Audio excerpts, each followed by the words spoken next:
Bonjour à tous, on va parler d'un sujet triste mais pour lequel on peut agir. Vous savez que le conflit entre la Russie et l'Ukraine a déjà fait de nombreux dégâts. Et là, il y a un barrage très important qui retenait énormément d'eau, qui a explosé, les deux pays se rejettent la faute. Bon bref, on fait un point, on en parle. Ukraine, mercredi 7 juin, l'évacuation des civils des zones inondées après la destruction du barrage de Kakhovka dans le sud de l'Ukraine se poursuivait, laissant poindre une catastrophe humanitaire et écologique. La ville de Kherson, reconquise par les Ukrainiens en novembre dernier, à 70 km du barrage, s'est réveillée en matinée, les pieds toujours dans l'eau. En plus des civils, les animaux domestiques ou en captivité sont aussi en danger, souligne les Fonds international pour la protection des animaux, IFAO, qui fait déjà état d'une situation désastreuse. Comme vous pouvez le voir dans notre vidéo en tête d'article, les inondations ont piégé de nombreuses bêtes. Plusieurs vidéos partagées sur les réseaux sociaux montrent des sauvetages in extremis de chiens ou de chats par des habitants.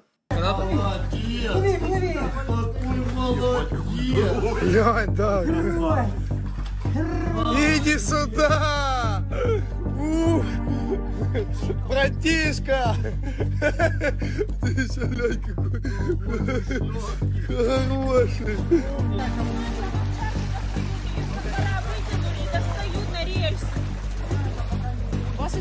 Продолжается эвакуация животных, поймали собаку, видите, пройти невозможно.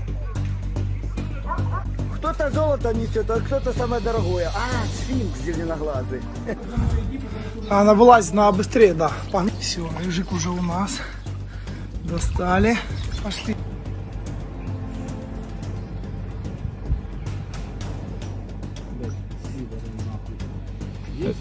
Зараз що знайду.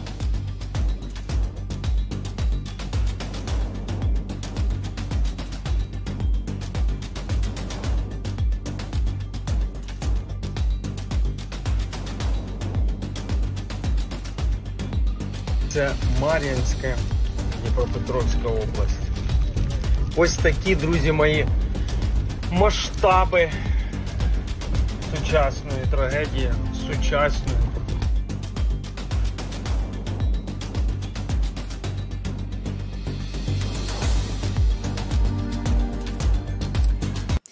Je cite, « Les refuges sont déjà débordés par les demandes de sauvetage.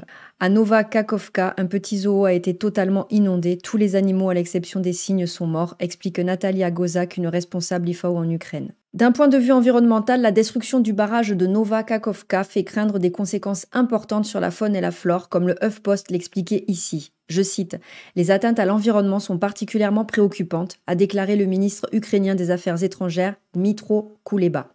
Près de 150 tonnes d'huile moteur se sont déversées mardi dans le fleuve Dniepr à la suite de la destruction du barrage hydroélectrique, ont indiqué les responsables ukrainiens.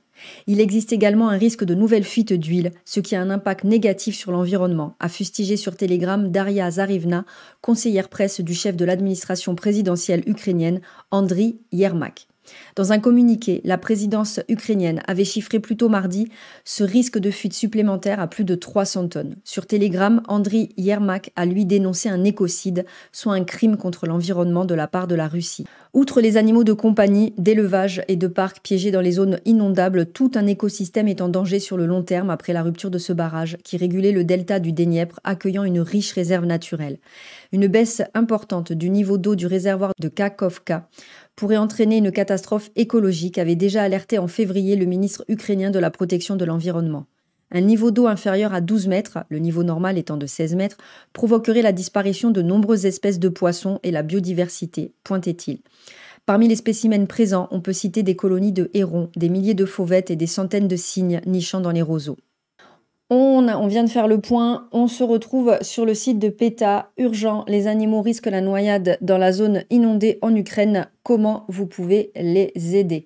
Les équipes soutenues par les Fonds international pour la compassion de PETA naviguent prudemment à la recherche de chiens, de chats, de poules et d'autres animaux ayant survécu et se hâtent de les amener dans un endroit sec où ils reçoivent eau et nourriture. Des bénévoles transportent les animaux vers une clinique vétérinaire proche ou un refuge animalier. Où qu'ils dirigent leur bateau, les secours trouvent des animaux qui risquent la noyade. Voici quelques-unes des dizaines de vies qu'ils ont sauvées pour le moment. Ce chien nageait désespérément sur place pour survivre alors que quelqu'un l'avait laissé enchaîné à un toit. Les secours l'ont trouvé juste à temps. Il était si épuisé qu'il ne tenait même plus debout lorsque l'équipe l'a déposé au sec. Petit père. Submergé, ce chien s'est accroché à la jambe de son sauveteur comme si sa vie en dépendait jusqu'à ce qu'il soit sorti de l'eau.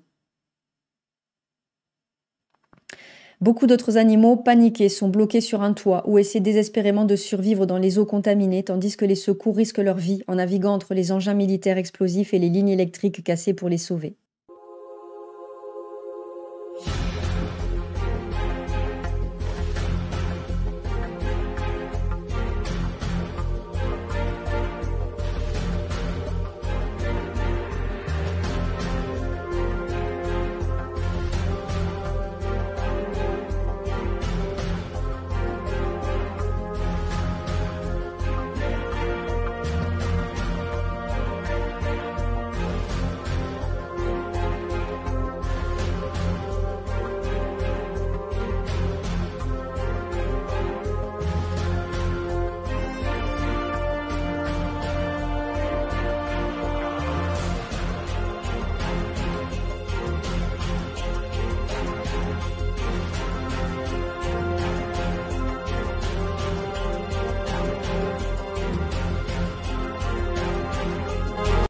Comment les aider? Votre don au Fonds international pour la compassion de PETA soutiendra ces équipes de secours audacieuses en Ukraine et apportera de l'espoir aux animaux qui ont désespérément besoin d'aide.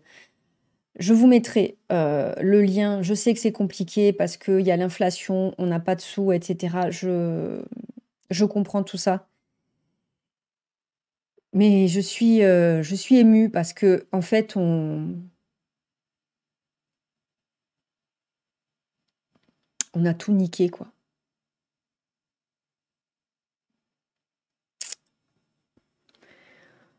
On a tout niqué. Je sais pas quoi dire. Voilà. Je vous mettrai le lien pour un don. Je vais en faire un, même si c'est tout petit. Même si c'est 5 €, même si c'est 10 €, faites-le. Si on est des millions à envoyer 1 €, bah, ça fera des millions parce que c'est vrai que c'est compliqué. Alors je sais, je le dis toujours, je sais qu'on va me dire oui, mais il y a assez de misère en France, etc. Mais je sais pas comment vous expliquer. J'ai pas de nationalité pour. Je reviens avec vous. J'ai pas de nationalité pour les animaux. Je veux dire, un animal qui meurt en Afrique, un animal qui meurt en Ukraine, un animal qui meurt en Europe, un animal qui meurt en Asie. C'est un animal qui meurt, quoi. Donc, il faut les aider tant qu'on peut. Continuer de suivre les pages de refuges français qui accueillent des animaux qui viennent d'Ukraine aussi. Et merci du fond du cœur à toutes ces associations, à tous ces gens qui font ça évidemment bénévolement et qui sont sur place jour et nuit pour aider ces animaux.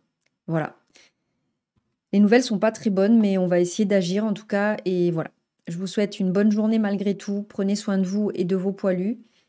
Et n'oubliez pas tous ceux qui sont à l'étranger aussi et qui souffrent. On n'oublie pas ceux qui sont en France. On n'oublie pas non plus ceux qui sont ailleurs. À très bientôt. Ciao, ciao.